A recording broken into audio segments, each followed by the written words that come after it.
आज देखिएगा टॉपिक शुरू करते हैं लॉ वेक्टर्स। ठीक है, इससे पहले हमने वेक्टर्स को एड या सब्सट्रैक्ट कैसे करते हैं वो सीख लिया था। ठीक है, देखिएगा वेक्टर के अंदर ग्राफिकली रिप्रेजेंटेशन डिस्कस कर लिया था कि अगर ये मान लीजिएगा है वेक्टर, वेक्टर को एरो के साइन से रिप्रेजेंट करते हैं कोई वेक्टर क्वांटिटी, इसकी जो लेंथ है इस एरो की, जैसे क्या बताते हैं उसका मैग्नीट्यूड। ये कोई वेक्टर है ए, तो ये तो क्या हो गया उसका मैग्नीट्यूड, मैग्नीट्यूड जिसको लिखते हैं इस तरह से ए वेक्टर और बार साइन। ठीक है ना, वेक्टर के अंत में एक तरह से मॉड्यूलस का साइन जैसे। ये जो डायरेक्शन है एरो की, ये बताती है इस वेक्टर की डायरेक्शन। ठीक है, जैसे अगर मान लीजिएगा ये वेक्टर है ए और ये दूसरा वेक्टर है बी, तो दोनों वेक्टर ए की डायरेक्शन में है लेकिन बी का मैग्नीट्यूड ज्यादा है ए से। ठीक है, ये बात कर लिया। ये वेक्टर यदि ए, ये वेक्टर यदि बी, तो ए और बी की डायरेक्शन भी अलग अलग है, मैग्नीट्यूड भी अलग अलग है। क्लियर यहां तक? ठीक है, अब देखिएगा कोई भी दो वेक्टर है और उसका रिजल्टेंट वेक्टर कैसे निकालना है, तो ग्राफिकली तो मैंने आपको एक तरीका बताया था कि जैसे ग्राफिकली तो मैंने एक तरीका आपको ये बता दिया था कि जैसे ये मान लीजिएगा ये वेक्टर है ए, सपोज ये वेक्टर है ए और कोई ये वेक्टर है बी, ये वेक्टर है बी, तो ये ए का हेड टेल, ये बी का हेड ये टेल। ठीक है, अगर आपको कैलकुलेट करना है ए प्लस बी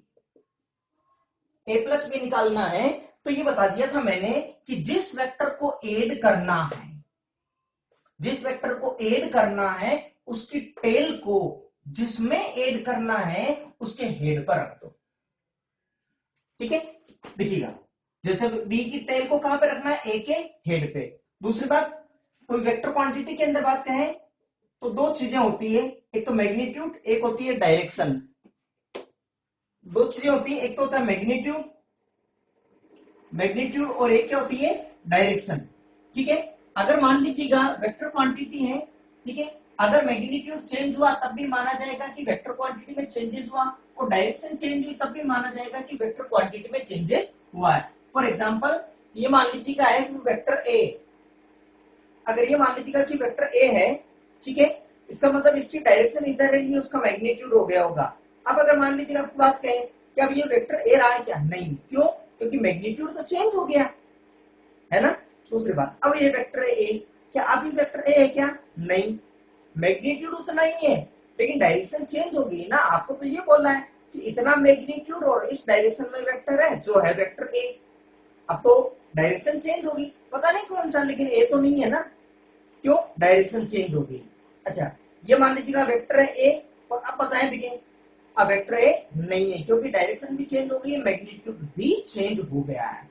ये वेक्टर ए है, इसको बिना रोटेट किए कहीं पर उठाकर यहाँ पर डिस्प्लेस कर दिया, क्या डायरेक्शन चेंज हुई, क्या इसकी लेंथ मैग्नीट्यूड चेंज हुआ, नहीं। तो ये वेक्टर ए है तो ये भी वेक्टर ए होगा।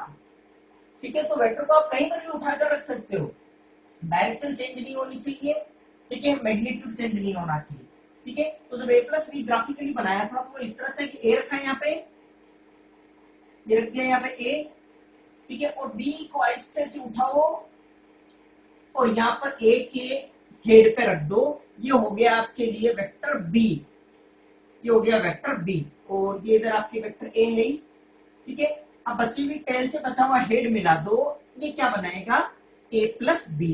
ये मैंने आपको बता दिया था पहले, ए प्लस बी, इसका मतलब कोई ना कोई ट्राइंगल बन रहा है कि नहीं बन रहा है। ये क्या बना रहा है, रिजल्टेंट वेक्टर है, मान लो सी इक्वल टू, सी कोई रिजल्टेंट वेक्टर है, रिजल्टेंट का मतलब यही होता है टोटल। ठीक है, तो सी क्या बता रहा है, ए प्लस बी। अब सुनो देखो, अब आपको समझना, लॉग वेक्टर्स जब भी मान लीजिएगा, यहां तक चीज क्लियर है, कोई ना कोई ट्राइंगल बन रहा है। देखो ये नेम कहता है लॉग वेक्टर्स में कि यदि आपके पास कोई दो वेक्टर है ए और बी और आपको रिजल्टेंट वेक्टर निकालना है इनका, ठीक है, तो इसमें तीन नियम होता है। एक तो है ट्राइंगल लॉ, ट्राइंगल लॉ है, ट्राइंगल लॉ क्या कहता है, ये समझो बात को। अगर कोई भी ट्राइंगल है, ये कोई भी ट्राइंगल है जिसकी तीन साइड होगी, ठीक है। अगर कंटिन्यू दो साइड सक्सेसिवली टू साइड्स जो एक ही ऑर्डर में होनी चाहिए, ये भी इधर ये इधर, अगर मान लीजिएगा दो साइड वेक्टर ए और बी है तो उस ट्राइंगल की जो थर्ड साइड है वो उनके रिजल्टेंट को शो करती है और उसकी डायरेक्शन इसके ऑर्डर के अपोजिट डायरेक्शन में होती है। मतलब अगर ये सी तो सी इक्वल टू क्या हो जाएगा ए प्लस बी। और सुनिएगा देखो, अब इसको रटना मत, आप ऐसे ध्यान रखना, जैसे ये मान लीजिएगा ये हो गया, यहां पे समझो बात को, ये P Q और ये वेक्टर है R। किसी भी ट्राइंगल में जो तीन साइड है तीन वेक्टर को शो कर रही होगी, ठीक है। अगर मान लीजिएगा दो साइड्स जो एक ही ऑर्डर में हो उनका टोटल सम थर्ड के इक्वल होगा जो उसके अपोजिट डायरेक्शन में। कौन सी दो सेम डायरेक्शन में उनको ऐड कर दो, थर्ड के इक्वल होगी वो।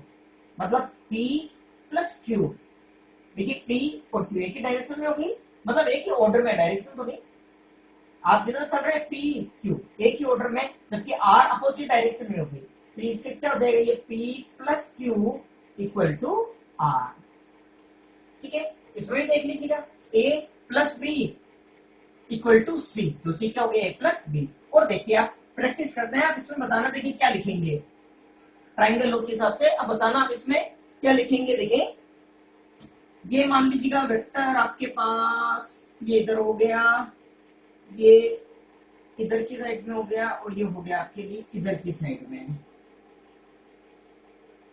ये इधर की साइड में लिख दिया। इसको लिख दिया मैंने P, इसको लिख दिया मैंने Q, इसको लिख दिया मैंने R। अब बताओ किन दोनों का टोटल किसके इक्वल हो जाएगा इस वाले में। एक ही ऑर्डर में जो दो साइड्स हैं, टू साइड्स, उनका सम कर लो, थर्ड के इक्वल होगी जो उसके अपोजिट ऑर्डर में होगी। तो कौन एक ही ऑर्डर में, देखो P R किसकी इक्वल हो जाएगी, Q के। तो P plus R equal to Q, ठीक है। अब कई बार ऐसा डाउट भी आता है, एक जगह कई बार ऐसा डाउट आता है, मान लीजिए ऐसी कंडीशन आ गई, ये ऐसी कंडीशन आ गई A ये B ये C। अब इसमें ट्राइंगल लॉ कैसे लगाएंगे। तो इसके अंदर तो ट्राइंगल लॉ में तो देखो सारे एक ही ऑर्डर में हो गई, अपोजिट ऑर्डर में है ही नहीं कोई। अब इसके लिए क्या करना है, सुनो बात को सॉरी, देखिएगा ये है, मान लीजिएगा वेक्टर है A, ये वेक्टर है A आपके पास, ठीक है। तो एक चीज बताइए, ये वेक्टर A है तो ये वाला वेक्टर क्या होगा, माइनस A वेक्टर ये हो जाएगा, क्योंकि वेक्टर के अंदर माइनस साइन सिर्फ और सिर्फ डायरेक्शन को ही शो करता है और कुछ भी नहीं। मतलब अगर ये वेक्टर है B, यदि ये वेक्टर है B तो इसके ठीक अपोजिट डायरेक्शन में उतना ही मैग्नीट्यूड, ये क्या होगा, माइनस का B, minus B vector. Clear. तो आप कोई सी भी दो साइड ले लो और थर्ड को उसके अपोजिट डायरेक्शन में कर दो। जैसे फॉर एग्जांपल कि अगर मान लीजिएगा इधर की तरफ आपको वेक्टर सी दे रखा है ना, तो इसको मैं ऐसे लिखूं क्या कि अगर मान लीजिएगा ये वाला वेक्टर इस साइड में हो जाता, मतलब ये वाला वेक्टर अगर मान लीजिएगा इस डायरेक्शन में दे देता मैं एरो, तो ये फिर क्या हो जाता, माइनस सी वेक्टर, ये हो जाता ना, ठीक है। तो अब देख लीजिएगा बोले, तो क्या हो जाएगा इसके अंदर, कोई भी दो साइड्स जो सेम ऑर्डर या अपोजिट, इसके अंदर क्या लिखते हैं फिर, A plus B equal to क्या होता, ये वाला, तो ये वाला कौन है, माइनस सी, ठीक है। मतलब इसमें क्या आ जाता है कि A plus B plus C equal to 0, या फिर कोई जरूरी नहीं है आप इसको लो, आप किसी को भी ले लो, आप ऊपर वाला लेना ऊपर वाला ले लो। देखो देखिए जैसे मैं इसको बनाता हूं वापस, ये हो गया A, ये इधर के लिए अपने B, ठीक है, इधर आ दिया आपके A, ये इधर हो गया आपके लिए B, और ये इधर की तरफ है आपके लिए C, ठीक है ना। अब आप कोई से भी दो, अगर मान लीजिए इन दोनों की टोटलिंग करना चाहते हो एक ही ऑर्डर में, तो आप इसके बाद आपके बार इसको अपोजिट मान लीजिएगा, तो ये वाला इसको क्या लिख देंगे फिर, ये वाला जो वेक्टर रहेगा इस डायरेक्शन में, B तो इधर है, अगर इधर कर दिया तो ये क्या हो गया, माइनस B। अब देखिएगा कौन से दो जो सेम ऑर्डर में है, देखो C प्लस A, तो इसके अंदर देखो, फिर मैं ऐसे लिखूं, देखो C plus A equal to क्या होगा, माइनस बी। तो इसमें भी देखो माइनस बी इधर आते ही क्या बन जाएगा, ये भी a plus B plus C equal to zero. इसमें भी देखो a plus B plus C equal to zero बन गया। क्लियर, समझ में आ रही है मेरी बात? Plus C equal to zero हो गया। तो मतलब ट्राइंगल लॉ में सिंपल ये है, ट्राइंगल लॉ में थ्री साइड्स होगी जो थ्री वेक्टर्स को डिनोट कर रही होगी। ठीक है, कोई भी थ्री वेक्टर्स हो सकते हैं। साइड्स को वेक्टर कह रहा हूं मैं, पॉइंट नहीं है, ध्यान रखना। एबीसी ये साइड्स है, ये वेक्टर्स है, ये पॉइंट नहीं है, ये पॉइंट्स नहीं है, ध्यान रखना। ठीक है, थ्री वेक्टर्स को शो करती है थ्री साइड्स। ठीक है, तो जो सेम ऑर्डर में दो साइड्स है उनका टोटल, उनका सम उस थर्ड साइड के इक्वल होगा जो उसके अपोजिट ऑर्डर में होनी चाहिए। क्लियर, समझ में आ रही मेरी बात? ध्यान रखना, ए बी सी क्या है, तीनों साइड्स है। ठीक है, अगर मान लीजिएगा, आगे तरह कॉपी करो। ठीक है, ठीक है, अगर मान लीजिएगा इस तरह की कंडीशन हो जाए कि तीन पॉइंट्स दे रखे हैं आपको, ठीक है ना, आपको दे दिया ए triangle ABC, in triangle ABC के अंदर ए ये बी पॉइंट और ये पॉइंट है सी। ठीक है, ये स्मॉल ए लिख दिया पॉइंट, स्मॉल बी पॉइंट लिख दिया और स्मॉल सी पॉइंट लिख दिया। अब देखिएगा, अब आप मान लीजिएगा ये बना लो बोले, किधर भी डायरेक्शन आप अपने आप बना लो बोले, ये और ये। ठीक है, आप जिधर भी एरो लगाना चाहो अभी आप लगा लो, जैसे मैंने इसमें एरो लगा दिया इधर। तो अब ये ए और बी, ए से बी की डायरेक्शन में हो गई, तो ये वेक्टर क्या हो गया, ए बी वेक्टर। ठीक है, इसमें आप एरो किधर लगाना चाहें, अगर ऊपर लगाना चाहते हैं तब तो इसको क्या लिख दीजिए, बी सी वेक्टर, और अगर नीचे लगाना चाहें तो क्या लिख दीजिएगा, सी बी वेक्टर। ठीक है, और इसके अंदर किधर भी आप लगा दीजिए, अगर मान लीजिए इधर लगा दिया मैंने, तो इसको फिर क्या लिखूंगा मैं, ए सी वेक्टर। अब इसमें ये साइड्स ए बी, तो क्या लिखेंगे, A B plus B C equal to A C. यहां पर ए बी सी क्या है, कोई पॉइंट्स है, कोऑर्डिनेट है। ठीक है, क्लियर यहां तक? ठीक है, इतना आप कॉपी कीजिए, देखें तो ट्राइंगल तो हो गया क्लियर। अब एक है पैरेललोग्राम लो। ठीक है, तो पैरेललोग्राम लो क्या है वो भी देखिएगा, समझते हैं।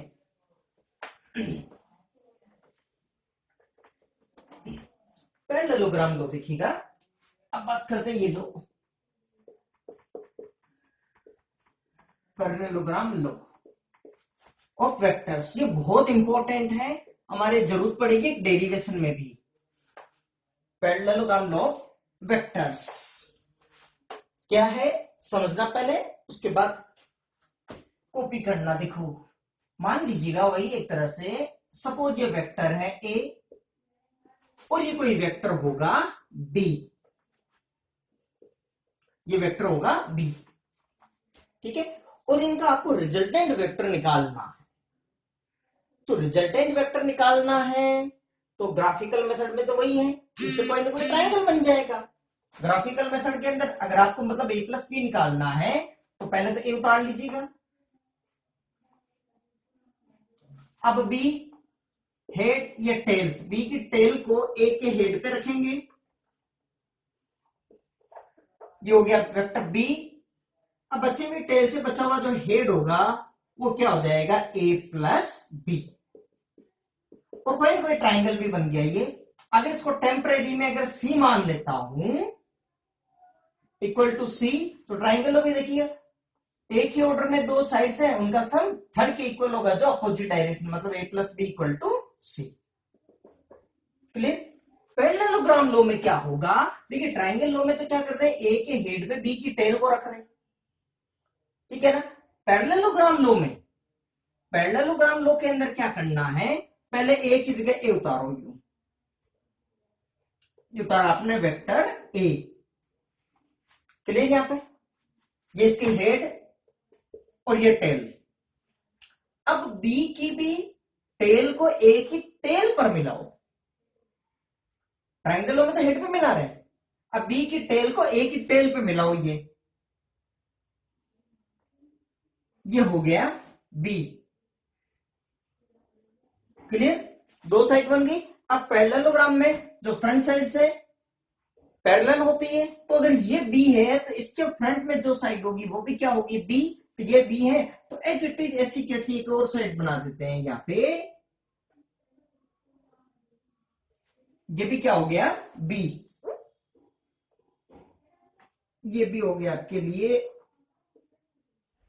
बी, और इसके फ्रंट में इधर, तो ये साइड क्या हो जाएगी आपके लिए, ए। ये हो गई ए।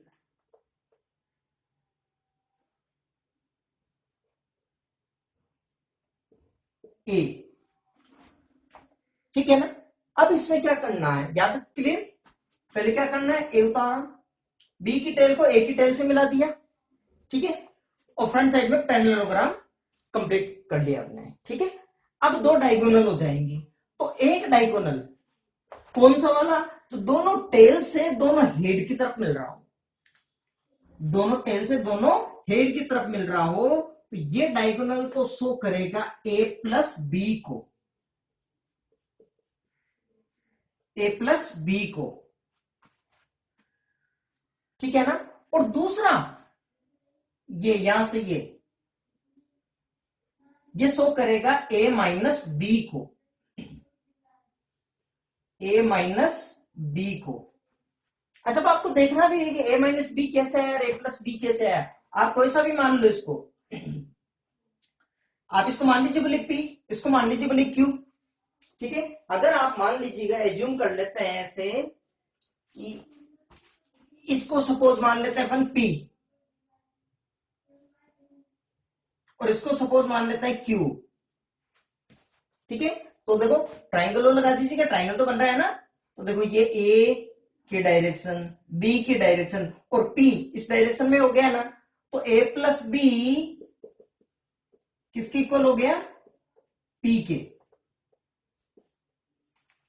और इसके अंदर देखिएगा ये वाला ट्राइंगल तो बन रहा है ना, देखो बी, और ये वाला क्या दे दिया हमने नाम, क्यू इसको, और ये क्या हो गया ए। तो मैं इसमें ये लिखूं फिर बी प्लस क्यू, जो ए की ऑर्डर में बी प्लस क्यू किसके इक्वल हो जाएगा, ए के। तो क्यू इक्वल टू क्या हो गया, ए माइनस बी, ठीक है ना। तो मतलब पैरेललोग्राम लो में कि अगर मान लीजिएगा किसी पैरेललोग्राम की दो एडजेसेंट साइड, पास पास वाली दो वेक्टर ए और बी को रिप्रेजेंट करे, तो उस पैरेललोग्राम की जो दो डायगोनल होंगे, एक डायगोनल तो उनका रिजल्टेंट मतलब सम को रिप्रेजेंट करेगा, और एक डायगोनल किसको, उनके डिफरेंस को रिप्रेजेंट करेगा, ठीक है। डिफरेंस वाले सम को इतना ज्यादा लेना देना नहीं है, सम को रिजल्टेंट वेक्टर को कौन शो करता है ये ध्यान रखना, और ये ध्यान रखना दोनों टेल से दोनों हेड वाला, ठीक है। और कहीं पर भी अगर आपको डाउट लग रहा है, वही ट्राइंगल यूज पे ले लीजिएगा, ठीक है ना। यहां तक समझ में आ रही है, ठीक है। अब बताओ, आप देखो इसके अंदर बात करते हैं, देखें इसमें कैसे बनाएंगे। जैसे मान लीजिएगा ये वेक्टर है ए, ये मान लीजिएगा वेक्टर आपके पास ये है वेक्टर ए, ठीक है, और ये वेक्टर है सपोज ये बी, ठीक है ना, ये वेक्टर है बी। अब आप पैरेललोग्राम क्लियर कंप्लीट करो इसका, तो देखिएगा और बताना कि रिजल्टेंट वेक्टर कौन सा आएगा। तो ये ए, ये हो गया बी, तो इसके पैरेलल लाइन, इधर से पैरेलल वेक्टर ये हो गया, ये हो गया, ठीक है, बी। ये ए हो गया, इसके पैरेलल ये इधर,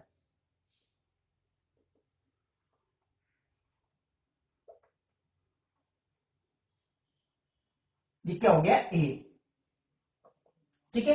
अब दोनों टेल से दोनों हेड मिला दीजिएगा, ये क्या हो जाएगा, ए प्लस बी।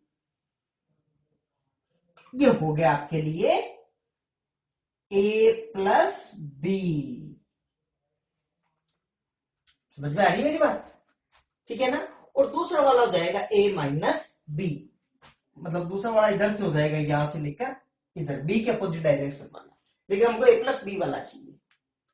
क्लियर, समझ में आ रही है, ठीक है। तो ये हो गया पैरेललोग्राम लॉ ऑफ वेक्टर्स।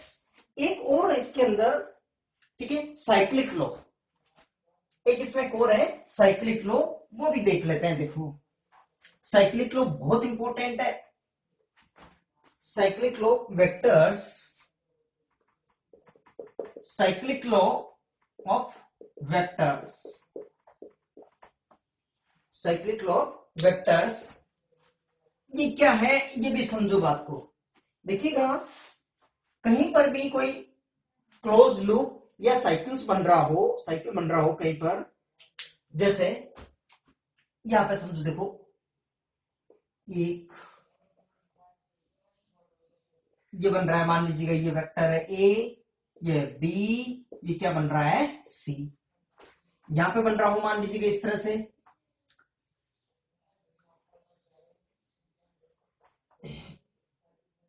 ये बन रहा हो ए बी सी, इधर बन रहा हो डी, ठीक है, ये बन रहा हो मान लीजिएगा,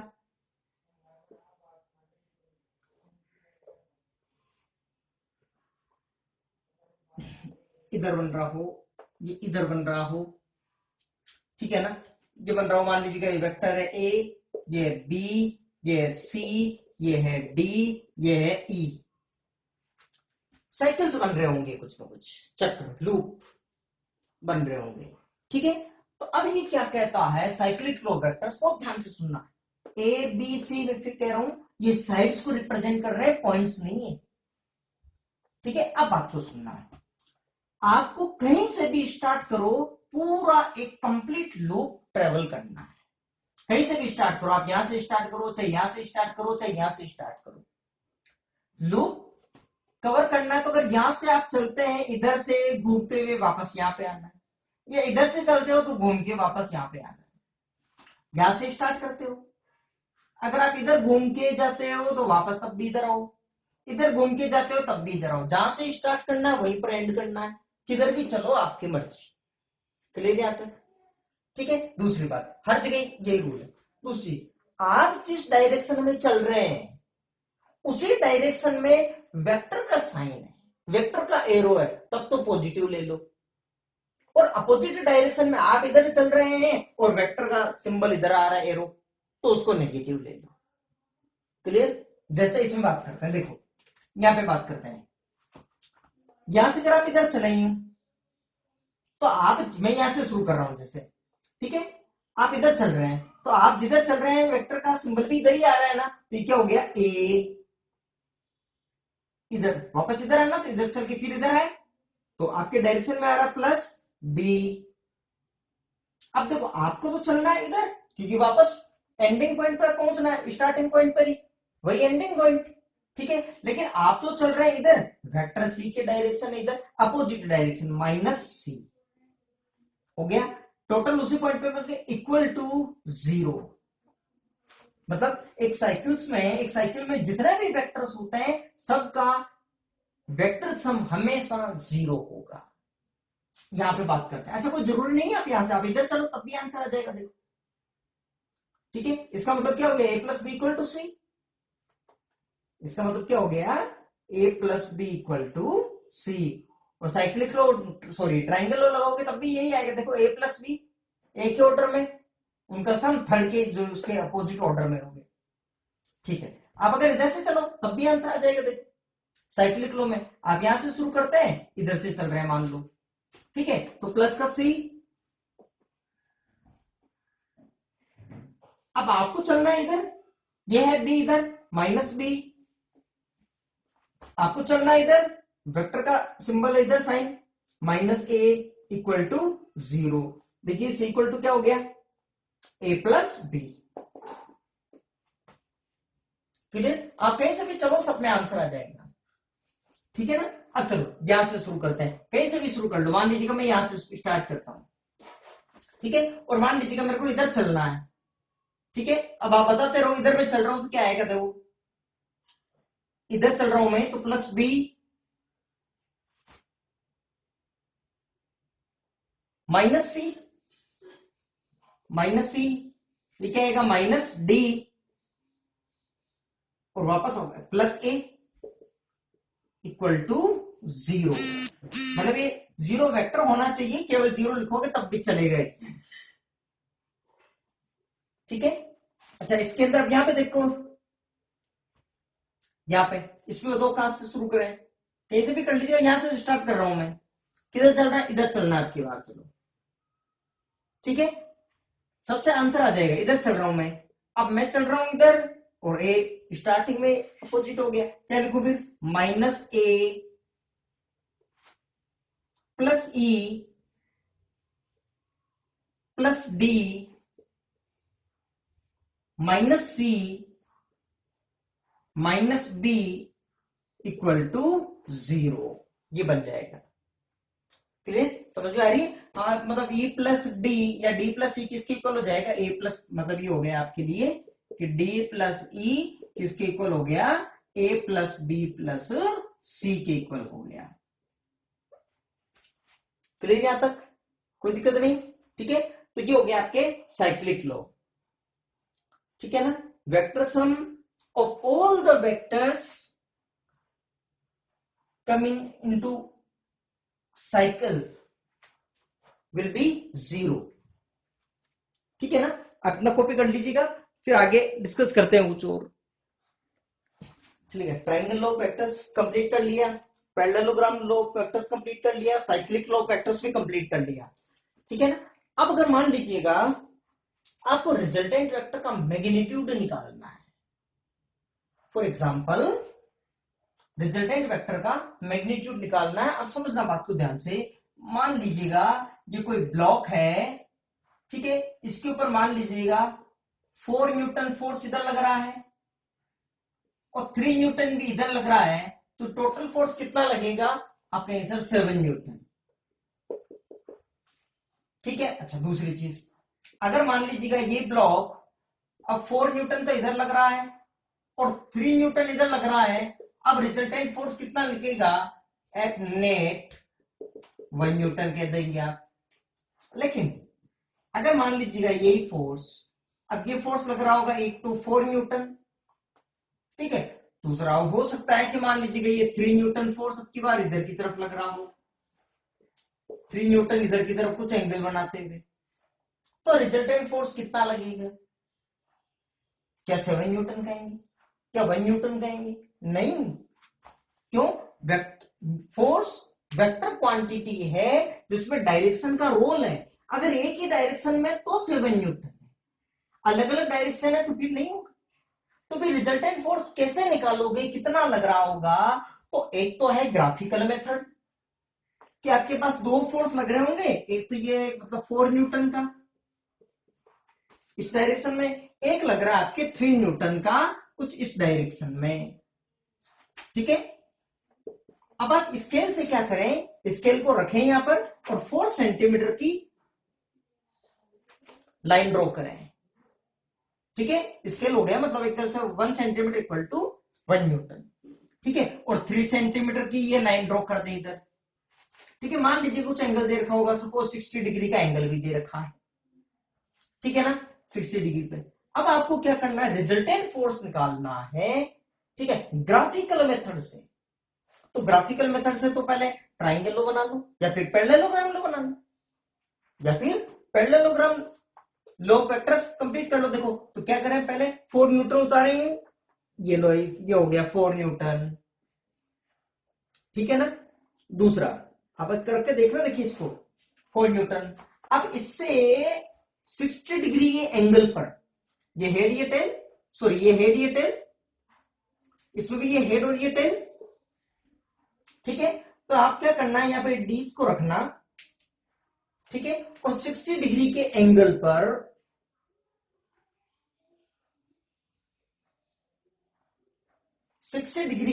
पर एक लाइन ड्रॉ करना। 60 डिग्री, ये 90 डिग्री हो गया होगा, 60 डिग्री पर एक लाइन ड्रॉ करना, ठीक है ना। 60 डिग्री का एंगल है, सपोज ये 60 डिग्री का एंगल है, ठीक है ना। तो अब 3 सेंटीमीटर का एक कट करना, 3 सेंटीमीटर लेंथ, ठीक है। तो ये होगी, मान लीजिएगा 3 सेंटीमीटर, तो ये हो गया यहां तक, ठीक है ना। ये हो गया मान लीजिएगा 3 सेंटीमीटर मतलब 3 न्यूटन। ठीक है, अब पैरेललोग्राम कैसे बनाएंगे, इसके पैरेलल लाइन इधर भी ड्रॉ करना, मतलब यहां से भी 60 डिग्री, अब क्या करना, यहां से भी 60 डिग्री बनानी है ना। ठीक है, तो देखिएगा यहां पर भी एक बार वापस यही रखना डी। ठीक है, ये हो रहा होगा 90 डिग्री। ठीक है, और इससे 60 डिग्री के ऊपर एक कट कर देना लाइन। ठीक है ना, तो यहां से भी फिर ये बना लिया यूं 3 सेंटीमीटर। ठीक है, और यहां से मिला देना, ये बिल्कुल एक्यूरेटली 4 सेंटीमीटर आ जाएगी। क्लियर, अब इसको हटा रहा हूं मैं। ठीक है ना, मतलब पैरेललोग्राम बन गया। अब सबको हटा दीजिएगा धीरे धीरे। ठीक है, अब रिजल्टेंट फोर्स क्या मिलेगा, दोनों टेल से दोनों हेड। ठीक है, तो ये बन गया आपके रिजल्टेंट फोर्स। अब इसकी लेंथ कितनी है, तो स्केल से मेजर करके देखना कितनी आ रही है, स्केल से मेजर करके देख लेना ये वैल्यू कितनी आए। ठीक है, और ये वैल्यू वैसे आएगी आपके, देखो मैं बताऊं आपको, 16 2 into 2 into 3 25 plus 12 37 root approximately 6 point something आएगी। ठीक है ना, तो अभी मेजर करके देखना। अभी मैंने कैसे कैलकुलेट, अभी यही मैं बताने वाला हूं। ठीक है, तो इससे क्या है कि आप प्रूफ पे हो जाएगा कि जो ग्राफिकल मेथड है, मैथमेटिकल मेथड है, जो बिल्कुल एक्यूरेट है कि नहीं। तो आपने ग्राफिकल मेथड तो पता लगा लिया, रिजल्टेंट फोर्स स्केल से मेजर कर लेना, इतना लगेगा रिजल्टेंट फोर्स। ठीक है ना, अच्छा, और ये इससे कितने डिग्री पे लग रहा है कि जो रिजल्टेंट फोर्स तो लग गया, एफ नेट ये तो बता दिया आपने कि जो एफ नेट है वो इस डायरेक्शन में है। अब इससे कितना एंगल बना रहा होगा ये भी पता लगा लेना, डी से मेजर कर लेना। अब यही सारा काम मैथमेटिकली करना है, यही सारा काम मैथमेटिकली भी करना है कि कितना होगा। ठीक है, उसी के लिए अब शुरुआत कर रहे हैं। ठीक है, समझ में आ रही मेरी बात। ठीक है, कि मैं रिजल्टेंट वेक्टर का मैग्नीट्यूड निकालना चाह रहा हूं। अगर दो वेक्टर जिनके मैग्नीट्यूड को पता है, तो मैं जो रिजल्टेंट वेक्टर है उसकी वैल्यू कितनी है, उसका मैग्नीट्यूड कितना है, ये कैलकुलेट करना चाह रहा हूं। समझ रहे मेरी बात को। ठीक है, अब कैसे करते हैं, तो ये देखो, कर दो इतना पहले।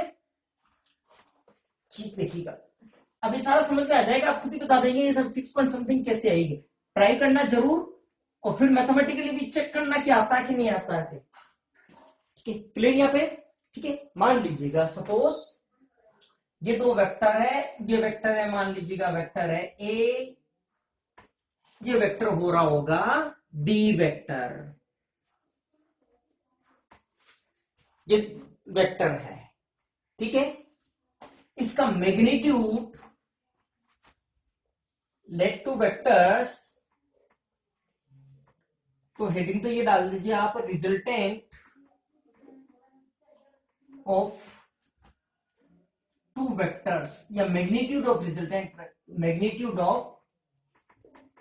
Magnitude and direction of resultant vector, of resultant vector. ठीक है ना, ये वेक्टर हो गया होगा कोई बी। क्लियर यहां तक, दो वेक्टर है, इनके बीच में एंगल भी थीटा दे रखा होगा आपको। ठीक है ना, अब देखिएगा आप, तो इसमें देखिएगा मैं ऐसा लिखूं, let two vectors A and B having magnitude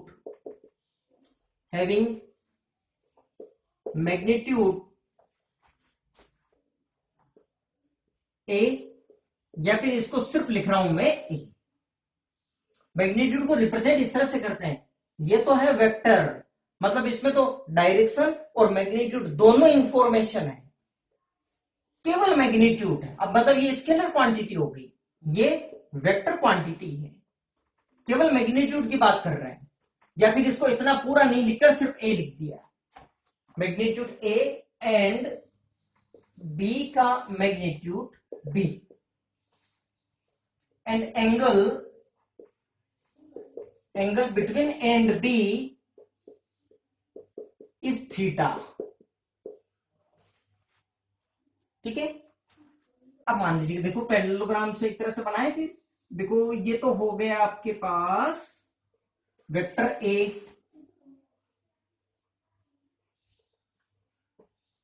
vector A, और ये आपके पास हो गया वेक्टर बी।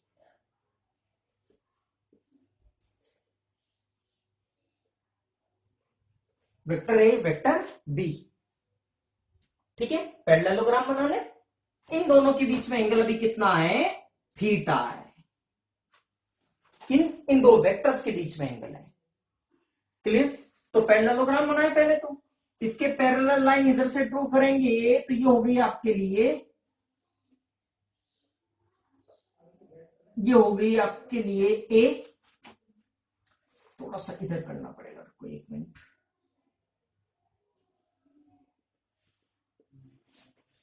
ए, ठीक है, और ये हो गई आपके लिए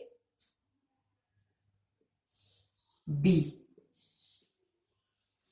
ठीक है, एक मिनट रुको थोड़ा सा,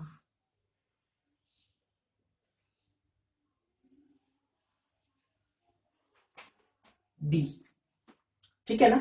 अब देखिएगा पैरेललोग्राम कंप्लीट कर लिया। अब यहां से यहां तक ये क्या हो गया, आर।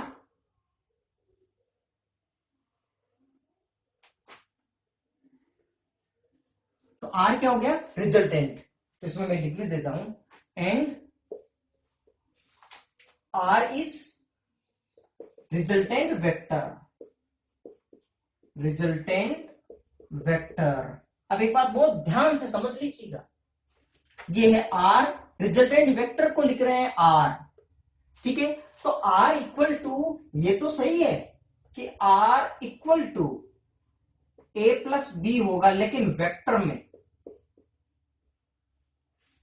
ट्राइंगल लो, पैरेललोग्राम लो, ये ए ये बी हो गया, तो A plus B equal to R. लेकिन वेक्टर में या डायरेक्शन को नजरअंदाज नहीं किया, डायरेक्शन को ए मतलब डायरेक्शन को भी साथ में रखा है, ऐसा नहीं कि डायरेक्शन हटा दी, ए प्लस बी। लेकिन ये सही है, लेकिन R equal to A plus B गलत है, क्योंकि ए और बी अगर एक ही डायरेक्शन में होते तो ये क्या मैग्नीट्यूड वेक्टर थोड़ी है, मैग्नीट्यूड ऑफ ए, ये मैग्नीट्यूड ऑफ बी है। ठीक है, अगर मान लीजिएगा दोनों वेक्टर की एक ही डायरेक्शन में होते ए और बी, ठीक है, तो हम कह सकते हैं R equal to A plus B, लेकिन होना जरूरी नहीं है ना, आपने तो उस एंगल थीटा दिया है। ठीक है, तो ए प्लस बी गलत है। तो आर का मैग्नीट्यूड कितना है, ग्राफिकल में तो स्केल से मेजर कर रहे हैं। अब फॉर्मूला क्रिएट करना है, डेराइव करना है। ठीक है, तो उसके लिए क्या करें, तो ये गलत है। समझ में आ रही मेरी बात? ठीक है, कैसे करते हैं ये बात को समझो।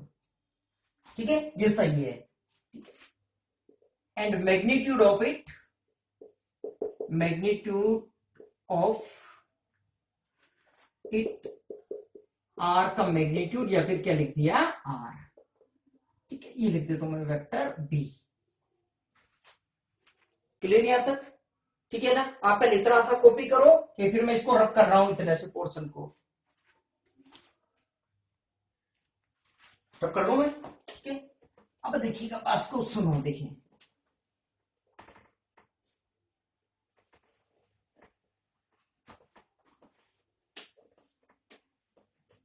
अब देखिएगा, जो ये लेंथ है, ये लेंथ तो क्या हो गई ए, ये लेंथ कितनी हो गई बी, और ये लेंथ कितनी हो गई आर। ठीक है ना, ये लेंथ कितनी हो गई, ए का मैग्नीट्यूड को क्या लिख रहे हैं ए, इधर बी के मैग्नीट्यूड क्या लिख रहे हैं बी, और आर के मैग्नीट्यूड को क्या लिख रहे हैं आर। ठीक है ना। अब सपोज देखो, मान लीजिएगा ये एंगल है एल्फा आर का, ठीक है ना। अब देखो कंपोनेंट लेने हैं दो, तो देखो किस तरह से लिखे। मान लीजिए इसको लिख लिया पॉइंट ओ, ये पॉइंट लिख दिया स्मॉल ए, ये पॉइंट लिख दिया स्मॉल बी, ये पॉइंट लिख दिया सी, ठीक है ना। अब एक बात बताओ, एक पैरेलल मतलब इस पोर्शन को थोड़ा सा ऐसे आगे बढ़ाए, यूं आगे बढ़ाकर, और यहां से एक परपेंडिकुलर ड्रॉ करते हैं इस पर। ये बी है, ये बी एक, ठीक है, इस पर एक परपेंडिकुलर डालते हैं नॉर्मल, ठीक है ना। ये एक नॉर्मल है इस पर, ये इस पर नॉर्मल है, इसको नाम कुछ दे दिया, मान लीजिएगा ई नाम दे दिया, ठीक है ना। क्लियर। अब एक बात बताओ, ये दोनों पैरेलल लाइन ही है ना, ये बी पैरेलल ही है ना, ठीक है। अगर ये एंगल पूरा थीटा है तो ये पूरा एंगल कितना होगा, थीटा ही होगा। ये एंगल भी कितना हो जाएगा, थीटा। क्लियर यहां तक, कोई दिक्कत नहीं। ये लेंथ कितनी है, बी, या फिर मोड बी, या फिर केवल बी। क्लियर। अब बात को सुनो, देखो एक बात बताओ, इस ट्राइंगल की बात कर लेते हैं। कौन सा ट्राइंगल, ए सी ई। इन ट्राइंगल ए सी ई, इन ट्राइंगल ए सी, ये तो हो गया बी। अगर मैं टेम्परेरी यहां पे डायग्राम बना रहा हूं, देखिए ए सी ई वाले में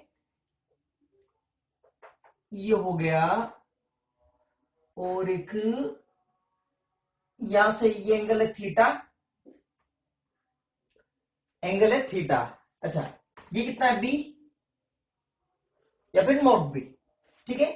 ये हो गया ए, ये सी, ये है ई, ठीक है ना। तो इस ट्राइंगल के अंदर देखिए, आप ए ई कैलकुलेट करना, आपको ए ई कैसे कैलकुलेट करना है, तो देखिए ए ई कैलकुलेट करना है, बी पता है, ठीक है। तो ए ई इसमें क्या हो गया, बेस, और ये क्या हो गया, हाइपोटेनियस, ठीक है। थीटा पता है, बेस और हाइपोटेनियस में कौन सा कोई फॉर्मूला होता है, साइन में होता है परपेंडिकुलर अपॉन हाइपोटेनियस, और कोस में होता है बेस अपॉन हाइपोटेनियस। तो कोस थीटा का फॉर्मूला लगा दीजिए, मतलब ए ई कैलकुलेट करना है, तो कोस थीटा इक्वल टू क्या हो गया, ए ई अपॉन ए सी, मतलब ए ई अपॉन बी, ठीक है ना। तो ए ई बराबर क्या हो गया, B cos theta, B cos theta, ये हो गया। बाकी वैसे एक चीज मैं और बताऊं आपको, कंपोनेंट, एक चीज समझना, कंपोनेंट अगर जब भी निकालने हैं, ठीक है, तो बिल्कुल इजी मेथड है। कंपोनेंट का मतलब ये होता है, सिंपल वे में, आप इसको कॉपी करने की जरूरत नहीं है, ऐसे समझ लीजिएगा।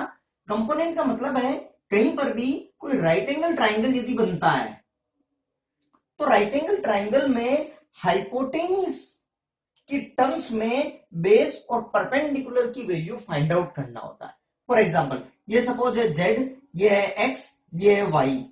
अगर ये एंगल आपको पता है थीटा है, सपोज ये दे रखा है, ठीक है, तो कंपोनेंट का सिंपल सा मतलब ये हो गया कि जैसे कहीं पर भी राइट एंगल ट्राइंगल बन रहा है, तो बेस और हाइपोटेनियस की वैल्यू, सॉरी, बेस और परपेंडिकुलर की वैल्यू हाइपोटेनियस के टर्म्स में कैलकुलेट करना, ठीक है। दूसरा, हाइपोटेनियस के ये दो कंपोनेंट होने हैं, एक कंपोनेंट होगा कोस का, एक कंपोनेंट होगा साइन का।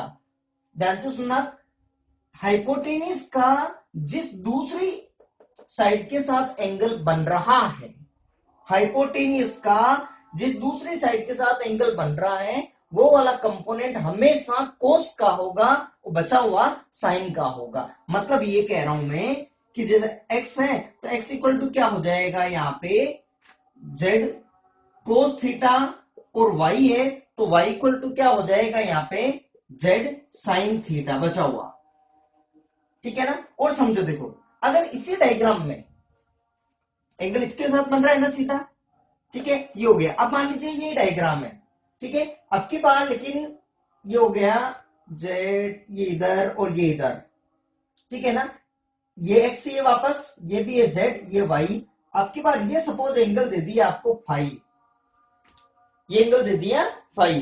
अब आपको निकालना है कंपोनेंट जेड के ही होने हैं वापस, ठीक है। जिधर एंगल बन रहा है जिस साइड के साथ, उस वो कंपोनेंट किसका होगा, कोस का, बचा हुआ साइन का। ये है तो y इक्वल क्या हो जाएगा, जेड कोस फाई, ठीक है ना। और ये क्या हो जाएगा यहाँ पे x equal to Z sine phi. समझ में आ रही मेरी बात, ठीक है। कहीं पर भी और देख लीजिएगा आप, अगर मान लीजिएगा इस तरह की कंडीशन है, अब यहाँ पे देखो ना b के कंपोनेंट हो जाएंगे AE और एक हो जाएगा CE। तो AE क्या हो जाएगा, b कोस थीटा, और CE क्या हो जाएगा, CE क्या हो जाएगा, b sine theta, b sine theta हो जाएगा। हालांकि जरूरत नहीं है हमको, ठीक है। जैसे निकाल के देखो बोले साइन थीटा, साइन थीटा क्या होगा, परपेंडिकुलर अपॉन हाइपोटेनिस, तो परपेंडिकुलर CE अपॉन हाइपोटेनिस क्या हो गया, b, तो CE की वैल्यू क्या हो गई, b साइन थीटा, ठीक है ना। समझ में आ रही मेरी बात। एक एग्जांपल ऐसे देख लीजिएगा, एक और मान लीजिएगा फॉर एग्जाम्पल राइट एंगल बनना चाहिए, ठीक है। जैसे फॉर एग्जांपल ये करते देखो, ये अगर एंगल है एल्फा, ठीक है, OEC, ठीक है। तो राइट एंगल ट्राइंगल कौन सा है आप बताएं, OCA है या OCE है, OCE है ना, ठीक है। इसको भी टेम्पर भूल जाओ आप, ठीक है। तो अगर मान लीजिएगा आपको OE निकालना है, OE निकालना है, और ये मैग्नीट्यूड हो गया इसका R हाइपोटेन्यूज, तो OE इक्वल टू क्या हो जाएगा, R एंगल एल्फा, R कोस एल्फा, और CE क्या हो जाएगा, जो बचा हुआ साइन का हो जाएगा, तो CE इक्वल टू क्या हो जाएगा, R साइन एल्फा। क्लियर, ठीक है। तो हाइपोटेन्यूज से भी ये कंपोनेंट है, ये बिल्कुल इजी वे में कर सकते हैं, और कंपोनेंट नहीं है तो फिर आपको इस तरह से करना पड़ेगा आपको, ठीक है। क्लियर यहां तक, AE हो गया आपके लिए, ठीक है। और CE क्या हो गया, अब बताओ, देखिए CE निकालना है, अब तो डायरेक्ट भी पता लगा सकते हो, और CE इक्वल टू क्या हो जाएगा, B साइन थीटा, ठीक है। या फिर इसमें निकाल लीजिएगा,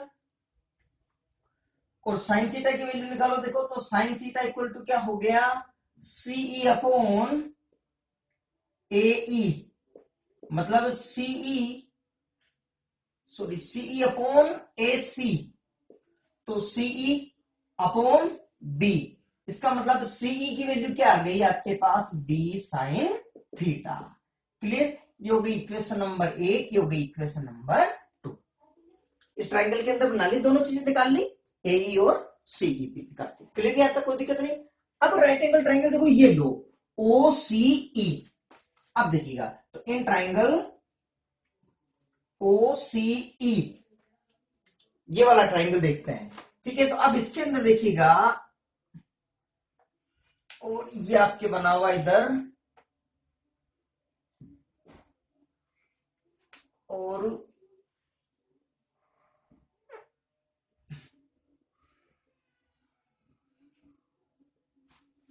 ये वाला ट्राइंगल देखिए OC, और आपके पास है E, यहां पे ये A, ठीक है। तो अब इसको मैं हटा रहा हूं, टेम्परेरी राइट एंगल ट्राइंगल की बात कर रहे हैं। ये एंगल कितना है आपके पास, एल्फा दे रखा है एंगल, ये वाला एंगल पता है ना एल्फा। अब बताएं, देखिए अब इसमें, अच्छा ये वाला, ये वैल्यू कितनी होगी, R, मैग्नीट्यूड इसका R है, ठीक है ना। या तो R का मोड लिख दीजिएगा इस तरह से, या फिर डायरेक्टली क्या लिख दीजिएगा, R मतलब सिर्फ मैग्नीट्यूड की बात कर रहे हैं हम लोग, ठीक है ना। अब इसके दो कंपोनेंट किधर किधर हो जाएंगे, एक तो OE, एक हो जाएगा CE। तो अब इसमें बताओ OE क्या हो जाएगा, OE, तो OE बराबर क्या हो जाएगा बताएंगे आप, OE R कोस एल्फा, R कोस एल्फा, ठीक है ना, इक्वेशन नंबर 3। और बताएंगे CE क्या हो जाएगा, R साइन एल्फा, ये हो गई इक्वेशन नंबर 4। क्लियर यहां तक, कोई दिक्कत नहीं। अब इक्वेशन देखिएगा, अच्छा एक चीज बताओ, देखिए यूजिंग इक्वेशन 3 बताएंगे क्या OE किसके इक्वल होगा, देखो OE हाँ R कोस एल्फा के इक्वल है, ठीक है। लेकिन OE का मतलब मैं ये कह दूं क्या, OA प्लस AE, मतलब ये क्या हो जाएगा, OA प्लस ए ई, ठीक है। अच्छा, और ये वैल्यू किसके इक्वल है? आर कोस एल्फा के, ठीक है ना, क्लियर यहां तक? ठीक है, ये हो गया आर कोस एल्फा। अच्छा, ओ ए किसके इक्वल है? ओ से ए तक, तो ओ से ए तक तो क्या हो गया? ए मैग्नीट्यूड इसका, यहां से यहां तक मैग्नीट्यूड कितना हो गया? ए, इसका मैग्नीट्यूड हो गया ए, ठीक है। तो आर, अच्छा ओ ए की वैल्यू कितनी हो गई है? ए। अच्छा, ए ई निकाल चुके हैं क्या? ऊपर देखो, देखें, बी कोस थीटा, इसका मतलब मैं इसको क्या लिखूं? A plus B cos theta, A plus B cos theta equal to R cos alpha. ये इंपॉर्टेंट इक्वेशन है, इक्वेशन नंबर लगा दीजिए आप 5, इक्वेशन 5 ये हो गई, क्लियर यहां तक? ऐसे ही इक्वेशन 6, आपको टारगेट क्या है? आपका आर कैलकुलेट करना है, किसके टर्म्स में? ए बी और थीटा के टर्म्स में, यही तो पता है हमको, ठीक है।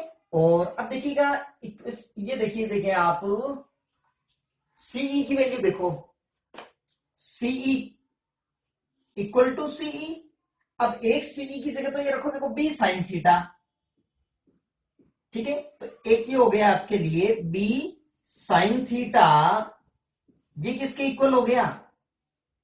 एक सीई की जगह रख दिया बी साइन थीटा, और एक सीई की जगह क्या हो गया? R sine alpha, R sine alpha. ये इक्वेशन नंबर 6 हो गई आपके लिए, ठीक है। ये दो ही इक्वेशन इंपॉर्टेंट है, एक तो ये वाली, एक ये वाली, ठीक है। आप इतना कॉपी कर लीजिएगा, मैं इसको रब कर रहा हूं और ये वापस इक्वेशन ऊपर लिख रहा हूं मैं, ठीक है ना। उसके बाद वापस सोल्व करते हैं आगे, देखो रब कर दो इतना।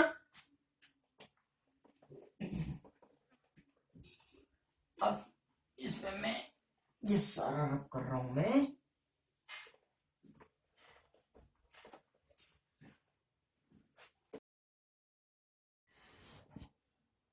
चलो देखिएगा, ये इक्वेशन 5 और इक्वेशन 6 आ गई यहाँ पे, ठीक है ना। अब आपको क्या निकालना है? आर निकालना है, ठीक है, लेकिन एल्फा नहीं पता, ठीक है। तो एल्फा के लिए क्या करें? फिर देखो, इन दोनों को स्क्वायर करके ऐड करो, उससे क्या होगा? ठीक है, देखो जो हमको नहीं पता वो ऑटोमेटिकली एलिमिनेट भी हो जाएगा। कैसे? कि साइन स्क्वायर एल्फा प्लस, जब दोनों को स्क्वायर करके ऐड करेंगे, R square sine square alpha, R square cos square alpha, ठीक है। तो आर स्क्वायर कॉमन आते ही sine square plus cos, sine square alpha plus cos square alpha की जगह कितना रख देंगे? 1, ठीक है। तो देखिएगा, squaring equation 5 and 6, then adding, ठीक है। तो R square cos square alpha plus R square sine square alpha equal to क्या हो गया? देखो, A plus B cos theta whole square plus B sine theta का होल स्क्वायर, मतलब B square, ठीक है। तो अब इसमें आ गया आर स्क्वायर कॉमन, ये हो गया cos square alpha plus sine square alpha, उसकी वैल्यू कितनी होगी? 1, इक्वल टू, इसका होल स्क्वायर करेंगे क्या हो जाएगा? देखो, A square plus X plus Y, X square plus 2 X Y, 2 A B cos theta plus B square cos square theta, plus ये हो गया आपके पास B square sine square theta, ठीक है ना।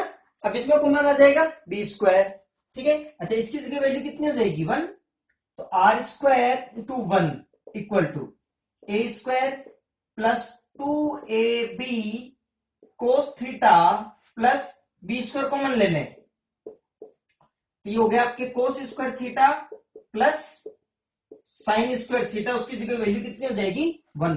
तो आर स्क्वायर इक्वल टू क्या हो गया? A square plus 2ab cos theta plus B square, clear. इसकी जगह पे वैल्यू कितनी हो गई? 1, ठीक है। तो आर निकालना है, तो फिर देखो ये क्या हो गया? A square plus B square plus 2ab cos theta, ये वैल्यू किसकी हो गई? आर स्क्वायर, मतलब आर क्या हो जाएगा? स्क्वायर रूट, ठीक है। ये तो फॉर्मूला बन गया इसके लिए, आर का फॉर्मूला बन गया कि क्लियर, कोई दिक्कत नहीं। ठीक है, अब अपने फॉर्मूला बनाना, ठीक है क्लियर, यहां तो कोई दिक्कत नहीं। अब एक चीज और हमको कैलकुलेट करना है एल्फा। एल्फा की भी कहां जरूरत पड़ रही है, देखो सुनो, मान लो ऐसा क्वेश्चन पूछ ले, देखिए फॉर एग्जांपल अगर आपको कह दिया कि आप बाइक है, बाइक आप इधर की तरफ चल रही होगी, ये रोड हो रही होगी, रोड है यहाँ पे, आपकी बाइक इधर चल रही है, तो इसका मतलब इंजन का फोर्स इधर लगा होगा, एफ इंजन। लेकिन बाइक पर तेजी से विंड फ्लो होने लग जाए, एयर फ्लो होने लग जाए इधर से, ठीक है, तो बार बार इस एयर की वजह से, इस विंड की वजह से बार बार ये रोड पर इधर की तरफ डिफ्लेक्ट होने लगेगी नीचे की तरफ। क्यों? क्योंकि दो फोर्स लग रहे होंगे ना। अब एक तो इंजन का फोर्स तो इधर है ही, एयर का फोर्स इधर लग रहा होगा, सपोज ये एफ एयर हो गया, ठीक है। अब पैरेललोग्राम बना ले टोटल फोर्स के लिए, तो ये हो गई पैरेलल लाइन इसके लिए इधर, और इसके लिए पैरेलल लाइन होगी आपके लिए इधर। तो रिजल्टेंट फोर्स दोनों टेल से दोनों हेड, ये आ गया एफ नेट। एफ नेट आ रहा है तो देखिएगा, इसीलिए एफ नेट इस डायरेक्शन में आ रहा है, इसलिए बाइक भी बार बार इसकी तरफ डिफ्लेक्ट होने लगेगी। अब पूछ ले कि बाइक इस रोड से कितने डिग्री के एंगल पर डिफ्लेक्ट हो रही है, ये रोड चल रही है, अब जब एयर आएगी तो डिफ्लेक्ट हो रही है बार बार इधर की तरफ, इधर की तरफ, तो कितने एंगल से डिफ्लेक्ट हो रही होगी। तो रिजल्टेंट फोर्स का किसी एक फोर्स से एंगल पता लगाना है, ठीक है। तो रिजल्टेंट फोर्स क्या हो गया, आर। इस आर का किसी एक वेक्टर से एंगल पता लग गया तो दूसरे से भी पता लग जाएगा। भाई थीटा में से एक एल्फा, तो दूसरा कितना हो जाएगा, थीटा माइनस एल्फा, ठीक है ना। तो ये एंगल भी पता लगाना, तो उसके लिए क्या करें, अब अगर एल्फा भी कैलकुलेट करना है आपको, ठीक है। तो टू कैलकुलेट एल्फा, देखिए एल्फा के लिए क्या करें, to calculate alpha, calculate alpha के लिए क्या करें, देखिए इक्वेशन 6 में इक्वेशन 5 से डिवाइड कर दो, तो इक्वेशन 6 डिवाइडेड बाय इक्वेशन 5 तो होगा क्या, देखिएगा आर साइन एल्फा है आपके पास बी साइन थीटा, और आर कोस एल्फा है A plus B cos theta. Clear यहां तक। अब दोनों से जिसे डिवाइड करेंगे, ठीक है, ये क्या बन गया टेन एल्फा, तो टेन एल्फा की वैल्यू कितनी हो गई, B sine theta upon A plus B cos theta. Clear यहां तक, ठीक है। तो अल्फा क्या हो जाएगा, तो अल्फा इक्वल टू हो जाएगा टेन इनवर्स, टेन को मतलब उधर भेजते हैं टेन इनवर्स, या फिर आप इतना ही रख दीजिएगा तब भी हो जाएगा, tan inverse B sine theta upon A plus B cos theta. Clear यहां तक, ठीक है। तो ये फॉर्मूले बन गए आपके पास, ये दोनों इससे निकालने तो टेन एल्फा आ जाएगा, फिर टेन एल्फा से ये आ जाएगा। क्लियर यहां तक। अब देखो न्यूमेरिकल क्वेश्चन इस पर कैसे करने हैं, ठीक है। तो ये अपन अगले लेक्चर के अंदर मैं केवल न्यूमेरिकल पर ही इसकी प्रैक्टिस करवाता हूं कि कैसे क्या करेंगे। क्लियर यहां तक, ठीक है। ये बहुत बार एग्जाम में पूछा जाता है, ठीक है। पैरेललोग्राम लो से लिखिए और उसे यूज करते हुए, ठीक है, कि दो वेक्टर्स जिनका मैग्नीट्यूड ए और बी है, बीच में एंगल उनके थीटा है, then find the resultant of the vectors, और ये ऐसे पूछ ले, find the prove that the magnitude of the resultant of vectors and B will be the formula, ठीक है ना। ऐसे भी क्वेश्चन पूछा जा सकता है आपके लिए, ठीक है। अब इतना कॉपी कीजिएगा, इसमें अगले के अंदर प्रैक्टिस कैसे करनी क्वेश्चंस की और ये क्या है वापस। Thank you.